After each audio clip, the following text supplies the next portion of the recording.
We couldn't talk about the theories of personality or psychology without mentioning Freud. Sigmund Freud is one of the most famous and controversial minds of the 20th century. His psychoanalytic perspective of personality offers a unique way of looking at the body and mind connection to personality. So in order to know Freud, we have to know three following terms: the id, the ego, and the superego. These are the three parts of your personality. Well, according to Freud, these three characters are driven by unconscious energy. Now, a person may not always hear or talk to these parts of their personality, but they're all silently going through a struggle to influence our decisions and our behavior. The id is the bad boy of our subconscious. It is an impulsive part of the psyche that seeks pleasure and avoids pain at all costs. The id wants instant gratification. It is the part of you that grabs for food as a baby or acts to satisfy sexual desires without thinking it through. Now, the superego lies on the opposite end of the spectrum. This part of the psyche wants to control the id. If humans acted only based on receiving instant gratification and immediate pleasure, we would surely be in a whole lot of trouble.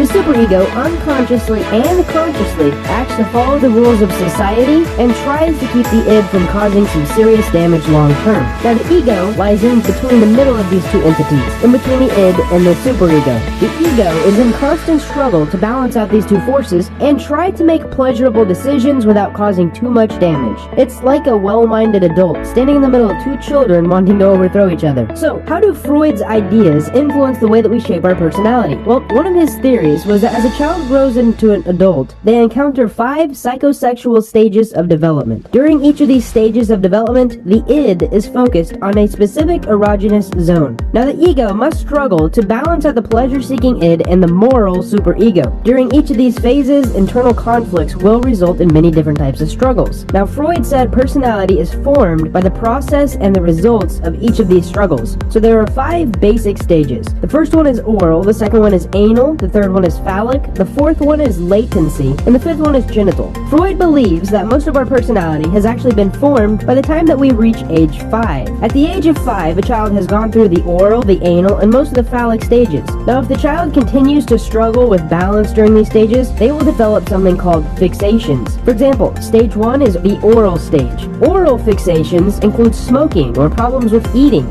If someone fails to master potty training, or they still struggle during the anal stage, then as they grow into an adult, they may become a sloppy or a lazy person. This is actually where we get the term anal retentive. During the third stage, the phallic stage, Freud believed that boys and girls start to notice the differences in each other and develop either the Oedipus complex or penis envy. The Oedipus complex is the idea that unconsciously, young boys feel possessive of their mother, and as a result, they feel very aggressive towards their father. Freud also believed that young girls experience something called penis envy, and due to their lack of a penis, develop fixations to follow them until they're an adult. If Freud's ideas make you uncomfortable, either for the fact that he focuses explicitly on sex, or that he seems to frame women as the lesser sex, you're not alone. Actually, it was a little weird talking about these into a microphone. Freud has never ceased to face criticism for his work. Unlike many psychologists, he actually did not use empirical research or studies to back up his theories. He worked solely with adults on a case-by-case basis. Still, however, the psychoanalytic perspective remains as one of the top personality theories to date. Unlike the humanist theory, Freud's focus remains in the unconscious. He explores the idea that in order to develop the root of our personality, we have to dig deeper than what we experience on the surface. Psychoanalytic therapy grew out of Freud's theories. This approach involves a therapist questioning their patient about their childhood memories or possible events in the past that might have led to struggles between the id and the superego. Freud believed that humans repress a lot of their emotions. Now, his goal during therapy sessions was to bring those unconscious feelings and emotions into the conscious mind.